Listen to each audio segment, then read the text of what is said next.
Metro.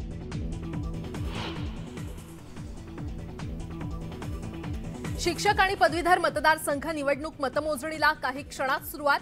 कोण मारणार बाजी याची उत्सुकता। निवडणुकीचे सर्वात जलद आणि अचूक निकाल फक्त न्यूज 18 लोकमतवर।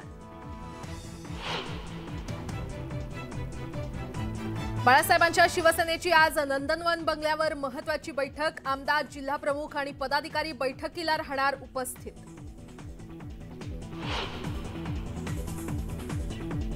मुंबईत गोवरचा उद्रेक आटोक्यात। प्रभागात गोवरचे रुग्ण नसल्याने 6 आरोग्य केंद्र बंद करण्याचा निर्णय। पुण्यात रिक्षांच्या मीटरचे रिकॅलिब्रेशन न करणारे चालक आरटीओच्या रडारवर। पुणे, पिंपरी चिंचवड आणि बारामतीतील 50,000 रिक्षा चालकांवर कारवाई।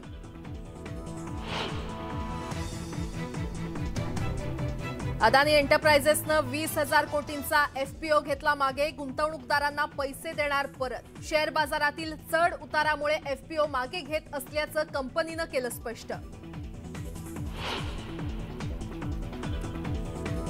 नेपाळहून आणलेली शाळीग्राम शिळा अयोध्येत दाखल। रामजन्मभूमी ट्रस्टकडून शाळीग्राम शिळेचं विशेष पूजन। सोहळ्याला योगी आदित्यनाथ उपस्थित राहण्याची शक्यता।